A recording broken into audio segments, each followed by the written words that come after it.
Hey guys, Luke here and welcome back to my video. Today, I'm making a bit of a follow-up to the last video, which was kind of about what 1.12 will mean for command blocking. Now, 1.12 pre-release 5 is out, so we're getting incredibly close to 1.12. In fact, it'll likely release the same day as this, but I could be completely wrong. You never know when these things release, but oftentimes things release on Wednesdays when it comes to Minecraft and snapshots, etc. But I don't know. Again, I could be completely wrong. Anyways, I wanted to go ahead and cover first off a change to the function command, and also something huge that I forgot to mention as to what 1.12 means for command blocking in the last video. So, the first thing that I forgot to mention, actually, is chain command blocks and how they work. So I'm going to create a no, we're going to do an impulse needs redstone block, right? And I'll put a little button here. And I'll do, say, 1.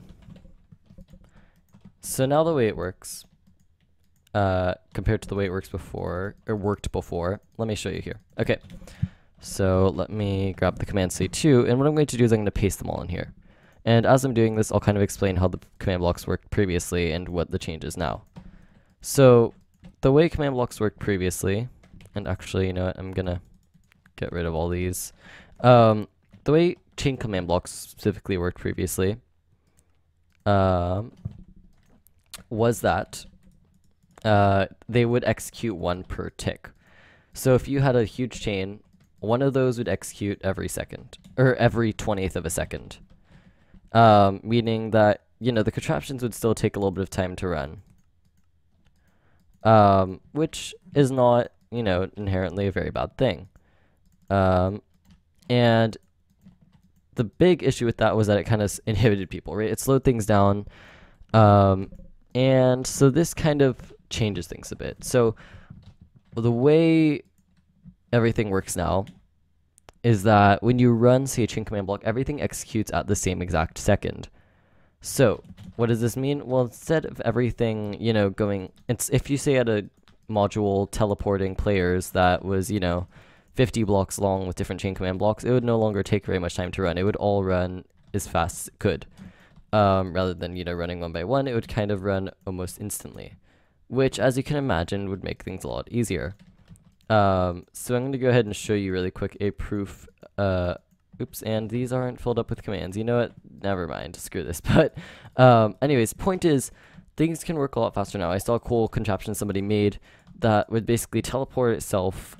It was a little command block module, and what it was supposed to do is teleport itself up over and over again, and until it hit, of course, the limit. And what would happen was that it would go ahead and hit the limit pretty much instantly. Like, it wouldn't, you know, show itself going upwards. It would just instantly teleport all the way up to the top. So that's just kind of a little bit of a minor change, but still a very useful thing when it comes to command blocking. But the main big thing I wanted to cover here, if I could find my command block, is a new change to the function command, and also a little bit of showing the function command in action. So, and also I just realized I've been looking at my recording thing the entire time and not the actual game, because the recording has a preview of the game. Anyways, hopefully, by the way, the quality is okay, but again, Windows game bar wasn't working, so I wasn't able to record using that today, but hopefully, you know, the normal quality should resume next week. Alright, anyways, so if I type /function now, notice it'll say function name if and unless. Also, before I forget, thank you as always to Shatter on Patreon for supporting me. I'm actually working on new Patreon perks right now, so if you'd like to go ahead and help me pitch in with that and maybe get a little reward in the process, click the link in the description below, or if I forget to put it in there, it's the video that I uploaded before this one, essentially. It's help 550 subscriber edition. Anyways, so yeah, function if and unless. So previously the way function would work is you do function, right, and then you would choose the function name. So function 1, for example, which would say function 1 has now been run, 2, function 2 has now been run, 3, function 3 has now been run. Those are just things I create outside the game. Also, one thing I forgot to mention is in order to actually make functions loop, you do game rule, and then, where is it? Game loop function. There you go, and that's how you set it. So currently it's set to nothing, but what I do is main, you know, colon, function 1, and there we go. Now you notice it's looping like crazy, but I'm just going to get rid of that because we don't need that.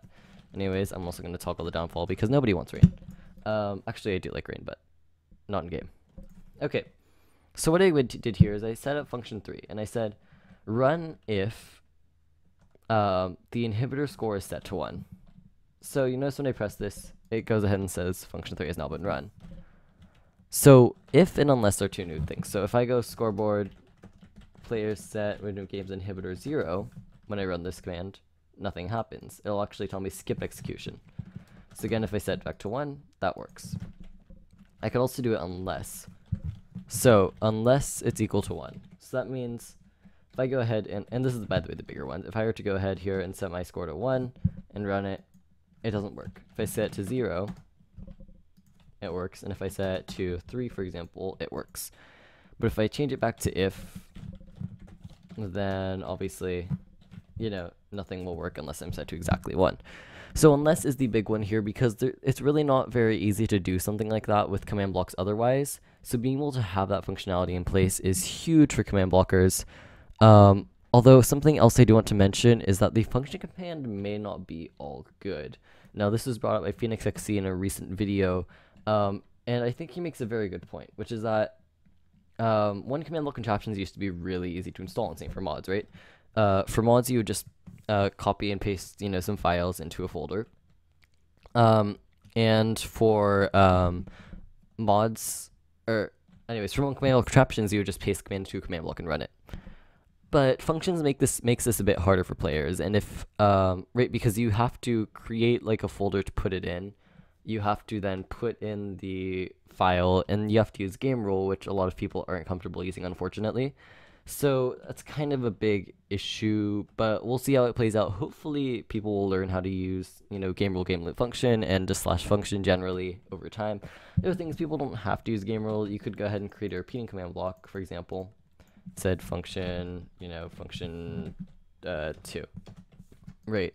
And it would be the same thing as the game rule.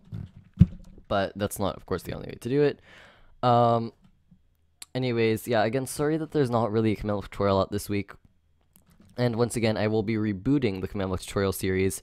When 1.12 comes out, it may take like a week after before I actually start it because it's frankly a lot of work to set up a new world every time. But I will try and have it out the same week as 1.12, or this, you know, next week essentially. If 1.12 comes out this week, essentially, yeah, just the week after 1.12 comes out, because I do need some time, of course, to actually record the video and set up the video and do some research on the changes. I will also eventually make a full video on the changes for command blocking in 1.12, and generally just commands, because that's also a fairly big thing. You know, you saw some new game rules, we saw a couple of new commands, and I obviously don't know everything yet, so I also eventually do a function advancements tutorial, but that's a whole different story. Anyways, guys, I hope you have enjoyed this video. Sorry about the lag. Once again, if you have enjoyed, go ahead and leave a like down below. Subscribe if you haven't already. And yeah, once again, thanks for watching. Bye.